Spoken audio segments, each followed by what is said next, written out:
Captain TV நேயர்களுக்கு வணக்கம். இன்னைக்கு நம்ம கூட யார் பேச வந்திருக்கான்னு பாத்தீங்க அப்படின்னா, தேசிய முற்போக்கு திராவிட கழகத்தோட மாநில மகளிரணி செயலாளரும் வழக்கறிஞருமான திருமதி மாலதி வினோத் அவர்கள் வந்திருக்காங்க. இன்னைக்கு நம்ம அவங்க கூட பேசுவோம். அக்கா வணக்கம்.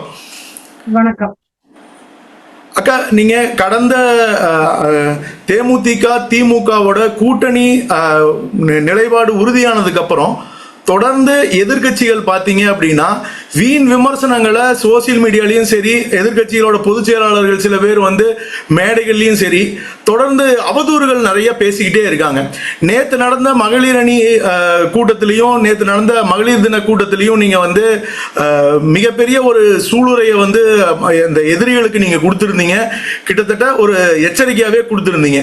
நீங்க ஒரு வழக்கறிஞர் அப்படிங்கறதுனால உங்களுக்கு அது பத்தின ஒரு தெளிவான புரிதல் இருந்திருக்கும் கண்டிப்பா. ஏன்னா என்ன மாதிரியான வார்த்தைகள் நீங்க உபயோகப்படுத்தினீங்க அப்படிங்கிறது முதற்கொண்டு எங்க எல்லாத்துக்குமே அது ரொம்ப இதுவா இருந்தாலும், பட் ஒரு வழக்கறிஞரா நீங்க சொல்லி முடிக்கும் போது என்ன சொன்னீங்க அப்படின்னா, இனிமேல் யாராவது பொதுவெளியில அந்நியார் குறித்து, கழக பொதுச்செயலாளர் குறித்து ஏதாவது தவறான தகவல், அதாவது நீங்க வந்து அவதூறு அப்படிங்கிற வார்த்தையை கரெக்டா மென்ஷன் பண்ணி சொன்னீங்க.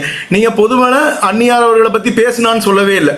நீங்க தெளிவா சொல்லியிருந்த ஒரு வார்த்தை என்ன அப்படின்னா, அவதூறு பத்தி பேசுனா சட்டப்படியான நடவடிக்கைகள் எடுக்கிறதுக்கு நீங்க எல்லா உதவிகளும் செய்யணும்னு சொன்னீங்க. அதை போக நாக்குகள் துண்டிக்கப்படும் கூட தைரியமா நீங்க சொன்னீங்க. சோ இப்போ இந்த எதிர்கட்சிகள் வைக்கிற விமர்சனத்தை பத்தி நீங்க என்னக்கா நினைக்கிறீங்க? தேசிய முற்போக்கு திராவிட கழகம் ஆரம்பிக்கப்பட்ட பிறகு கேப்டன் அவர்கள் மீது பல விமர்சனங்கள், பல கட்டத்துல பாத்தீங்கன்னா நிறைய விமர்சனங்கள் அவரை நேரடியா தாக்கி நிறைய விமர்சனங்கள் எழுந்துச்சு. அன்னைக்கு பாத்தீங்கன்னா எங்களுடைய கழகத்தினுடைய வளர்ச்சியை பார்த்து பொறாமப்பட்டு நிறைய பேர் வந்து இந்த மாதிரி அவதூறுகளை பரப்புனாங்க. தலைவர் வந்து அவர் மௌனமா இருந்து அன்னைக்கு எல்லாத்துக்குமே ஒரு பதில் சொல்லிட்டு இருந்தாரு. இன்னைக்கு தலைவர் இறந்த பிறகு கட்சி வந்து அழிஞ்சு போயிரும், தேசிய முற்போக்கு திராவிட கழகம் அவ்வளவுதான் அப்படின்னு நினைச்சிட்டு இருந்தவங்க மத்தியில கழகத்தினுடைய பொதுச் செயலாளரா மரியாதைக்குரிய அந்நியார் அவர்கள் பொறுப்பேற்ற பிறகு தேசிய முற்போக்கு திராவிட கழகம் 2005 ஆரம்பிக்கப்பட்ட போது எப்படி இருந்ததோ அதே போல தன்னெழுச்சியாக இன்னமும் இருக்குது அப்படின்னு நிரூபிக்கும் விதமாக இன்னைக்கு 2026 நடந்த 2.0 மக்கள் உரிமை மீட்பு மாநாட்டுல அந்நியார் அவர்களை நிரூபிச்சிருக்காங்க. அந்நியார் அவர்கள் அந்த மாநாட்டுக்கு முன்பாக தமிழகம் முழுவதுமே பல கட்டமாக சுற்றுப்பயணம் ஒவ்வொரு மாவட்டத்துக்குமே போனாங்க. அங்க பாத்தீங்கன்னா மக்கள் தன்னெழுச்சியாக அந்நியாருக்கும் கேப்டன் அவர்களுக்கும் மிகுந்த ஒரு வரவேற்பு கொடுத்தாங்க. மக்கள் வந்து தேமுதிக பக்கம் சாஞ்சிடக்கூடாது அப்படின்றதுக்காக எதிர்கட்சிகளுடைய சதி வலைதான் இந்த மாதிரி ஒரு அவதூறு பரப்புறது.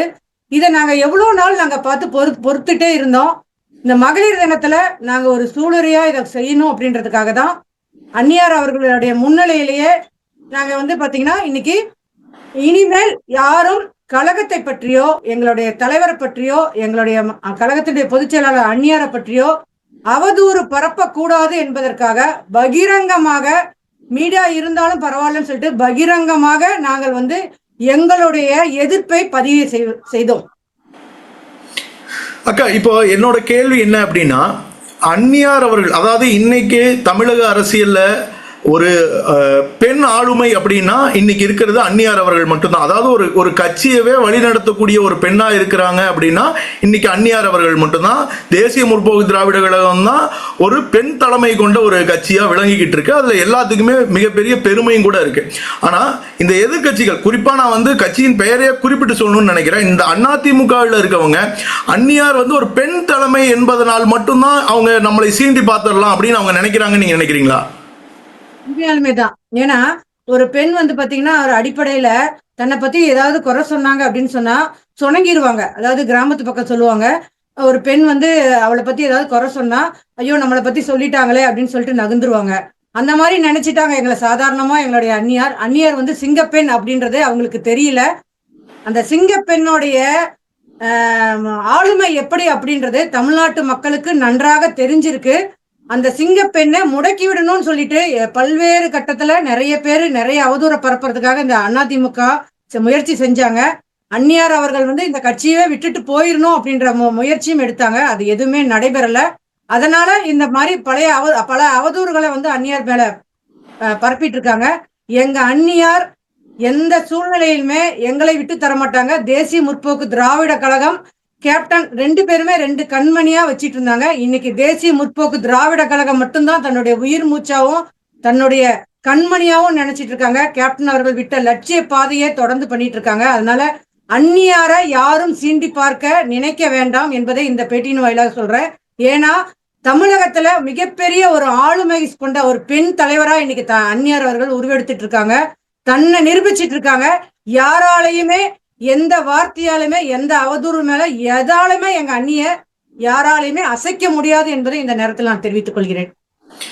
அதே மாதிரியே அதிமுக அந்த கட்சியோட கொள்கை பரப்பு துணை செயலாளர் நடிகை விந்தியா அவர்கள், நான் பெயர் குறிப்பிட்ட கேட்கணும்னு நினைக்கிறேன், விந்தியா அவர்கள் அந்நியார் அவர்களோட இந்த கூட்டணி நிலைப்பாடு குறித்து அதாவது அவங்க மிக அவதூறா ஒரு வார்த்தை சொல்றாங்க.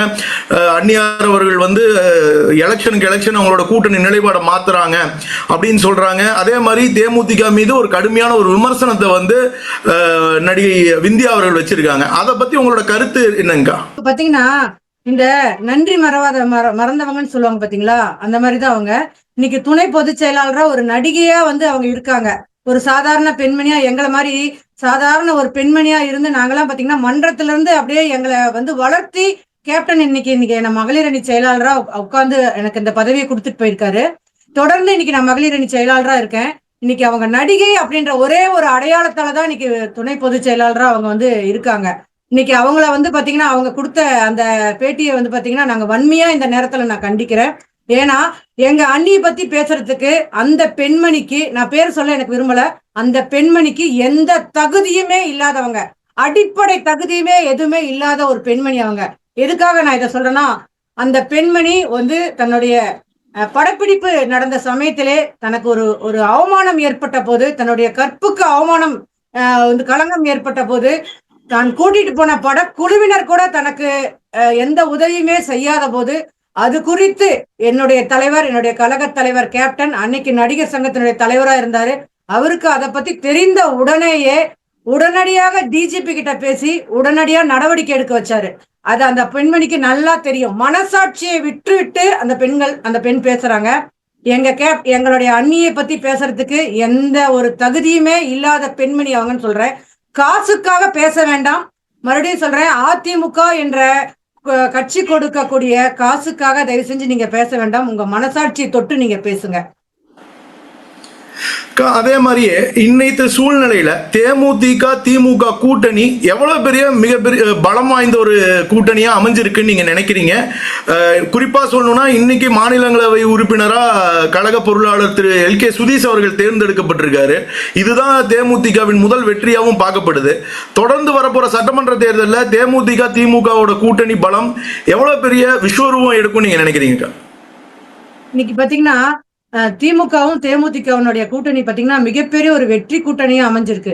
இது பாத்தீங்கன்னா எதிர்கட்சிகள் வந்து இது வந்து உலகத்துல இருக்க அந்த அரசியல் ஒட்டுமொத்த இந்தியாவையே திரும்பி பார்க்க வைத்திருக்காங்க எங்க அண்ணி இந்த கூட்டணியை அமைச்சிட்டு. இது வந்து பாத்தீங்கன்னா ஒரு பலம் வாய்ந்த கூட்டணி, வெற்றி கூட்டணி. இத வந்து யாருமே எதிர்பார்க்கல. மீண்டும் மீண்டும் வந்து நாங்க வந்து பாத்தீங்கன்னா அதிமுகவோட கூட்டணி போயிருந்தோம்னா இன்னைக்கு எந்த ஒரு எதுவுமே எங்களை எதிர்மே சொல்லியிருக்க மாட்டாங்க. ஆனா அதிமுகவோட கூட்டணி எங்களை வந்து மிக ஒரு துரோகம் வாய்ந்த ஒரு சூழ்நிலையை ஏற்படுத்திட்டாங்க. எங்களுடைய கட்சியினுடைய அடுத்த கட்ட வளர்ச்சியை எதிர்பார்த்துமே தமிழக மக்களுக்கு தற்போதைய முதல்வர் செஞ்சுட்டு வந்துட்டு இருக்க ஒரு நல்ல திட்டங்களையுமே அந்நியார் அவர்கள் ஏற்றுக்கொண்டு இந்த கட்சியினுடைய வளர்ச்சிக்காக மிகப்பெரிய ஒரு வெற்றி கூட்டணியை அந்நியார் அமைச்சிருக்காங்க. இந்த கூட்டணி ஒரு பேசப்படக்கூடிய கூட்டணி. நாளைய தமிழகத்தினுடைய வரலாற்றிலே ஒரு சிறப்பு வாய்ந்த கூட்டணியாக இது அமைஞ்சிருக்கு. இதை அமைச்சு கொடுத்ததுக்காக எங்களுடைய அந்நியார் அவர்களுக்கு இந்த பேட்டியின் வாயிலாக நன்றியை தெரிவித்துக் கொள்கிறேன். என்னோட கடைசி கேள்வி ஒண்ணுதாங்க. இந்த சமூக வலைதளத்திலையும் சரி, தேர்தல் பிரச்சார கூட்டங்கள்லயும் சரி, தொடர்ந்து எதிர்கட்சிகள் அவதூறுகளும் பொய்களும் பிரச்சாரங்களும் ஏற்படுத்திட்டு இருக்கவங்களுக்கெல்லாம் உங்களோட நேரடி பதில் என்னவா இருக்கும்? என்னுடைய நேரடி பதில் என்னன்னா, அந்நிய பத்தி தவறா பேசுறவங்க தயவு செஞ்சு நிறுத்திக்கோங்க. நான் ஏற்கனவே சொல்லியிருக்கேன். நான் நேற்றையும் என்னுடைய மகளிர் அணியினுடைய கூட்டத்திலுமே சொல்லியிருக்கேன். அந்த கூட்டத்துல நான் சொல்லும் போது பாத்தீங்கன்னா, அந்நியார் வந்து பார்க்காத பணம் கிடையாது, அந்நியார் பார்க்காத புகழ் கிடையாது. அதனால எங்க அண்ணியை பத்தி பணத்துக்காக ஆசைப்பட்டவங்க அப்படின்னு சொல்லி பேசுறத தயவு செஞ்சு இதோட நிறுத்திக்கோங்க அப்படின்னு சொல்லி நான் உங்களுக்கு எச்சரிக்கை சொல்றேன். அதே போல எங்க அண்ணியை பத்தி இனிமேல் யாராவது பேசுனீங்கன்னா சட்டப்படியான நடவடிக்கை எடுக்கப்படும் என்பதை இந்த நேரத்துல நான் தெரிவித்துக் கொள்கிறேன். அந்நிய பத்தி பேசுறத நிறுத்திக்கோங்க. உங்களுக்கு நாங்கள் சரியான பாடத்தை புகற்ற போறது என்னன்னா, தைரியம் இருந்தால் நேரடியாக களத்தில் வாருங்கள், களத்துல எங்களை சந்திங்க, அந்த இடத்துல உங்களை நாங்க தோற்கடிப்போம். அதனால இந்த அவதூறு பரப்புறத நாங்க ஒரு பொருட்டா எடுக்க வேண்டாம். எங்களுடைய அந்நியார் அவர்கள் சொன்னாங்க. ஆனாலும் அமைதியாக இருக்க மாட்டோம். அவதூறு பரப்பினால் உங்கள் மீது சட்டப்படியான நடவடிக்கை மட்டுமல்ல, தேமுதிக மகளிர் அணியே வெகுண்டு எழும் என்பதை இந்த நேரத்தில் தெரிவித்துக் கொள்கிறேன். களத்தில் சந்திக்க தைரியம் இருந்தால் பேக் ஐடியை வைத்து ஒரு லஞ்சத்தை கொடுத்து பணத்தை கொடுத்து ஒரு ஐடியை உண்டாக்கி அன்னி மீது குற்றச்சாட்டையும் அவதூறுவதையும் பரப்புவதையும் நிறுத்திவிட்டு களத்தில் சந்தியுங்கள். எங்களோடு களத்தில் நேரடியாக போட்டி போட வாருங்கள். தைரியம் இருந்தால் போட்டி போட வாருங்கள். தேமுதிக என்றும் களத்தில் வெற்றி பெறக்கூடிய ஒரு சூழ்நிலையில் இருக்கிறது. உங்களுக்கெல்லாம் பயம் வந்துருச்சு. அந்த பயத்தினுடைய வெளிப்பாடுதான் நீங்க இந்த அவதூறு பரப்பிட்டு இருக்கீங்க. நிறுத்திக்கோங்க.